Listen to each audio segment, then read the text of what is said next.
May isdang mabuhok, may matinik, may parang hugis box, isdang parang parot, sila yung kumakain ng corals. Dinudumi nila at nagiging puting buhangin. Tingnan nyo naman ang isang ito, parang bato lang. Napakadelikado daw ng isdang ito. May matutulis itong spine na nakakalason at nakakamatay. Kulay blue ang spine nito kung saan lumalabas ang venom. At kapag natinik ka o naapakan mo ito, ay sobrang sakit daw ang mararamdaman mo. Ang isang ito naman ay parang may bukol sa ulo. Kinis pa nga ng isang diver. Nakakapag-switch daw ito ng gender from babae to lalaki. Ang isdang ito naman ay napaka-creepy. Kung kakaiba ang itsura ng isang ito, itong susunod ay ang natatangi sa lahat. Ito lang naman ang kinoronahan bilang pinakapangit na hayop sa mundo. Ito ang blobfish. Ngunit alam nyo ba na hindi naman talaga natural na pangit ang isdang ito? Paano nga ba ito nangyari?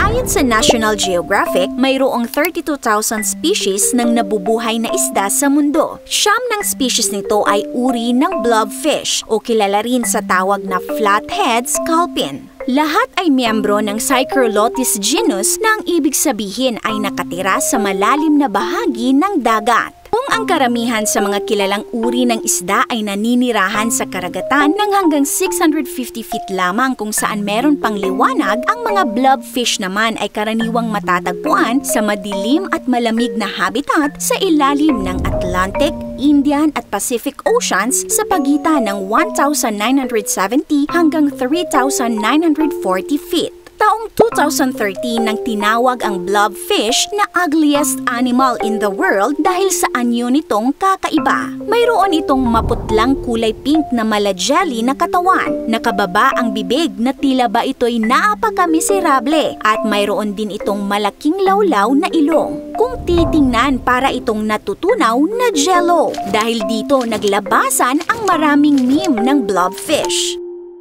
Ayon sa isang scientist, ito raw ay isang malaking bullying dahil hindi naman talaga natural na pangit ang blobfish.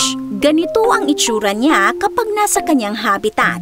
Isang normal na isda na pormang tadpole. May mataba at bilugan na ulo, may malaking panga, tapered na buntot at may mabalahibong mga palikpik. Sa halip na kaliskis, mayroon silang maluwag at lawlaw na balat. Ang malambot na katawan nito ay may lamang maraming tubig at taba na tumutulong sa kanila na makayanan ang mataas na pressure. Wala silang matibay na buto o makapal na kalamnan. Sa halip ay umaasa sila sa pressure ng tubig para mapanatili ang kanilang hugis. Paano nga ba naging ganito ang itsura ng blobfish? Ito ay dahil ang kanilang katawan ay dinisenyo para sa pamumuhay sa deep sea, kung saan ang pressure ay mataas. Dahil dito, kapag sila ay iniahon sa ibabaw ng tubig, sila ay nagsasuffer ng matinding tissue damage dahil sa pagkawala ng pressure sa kanilang katawan na nagre-resulta sa pagguho ng kanilang laman. Kung nagustuhan ninyo ang content natin ngayon, ay mag-comment ng yes! This is your Ate O from Our Republic. Hanggang sa muli and stay awesome!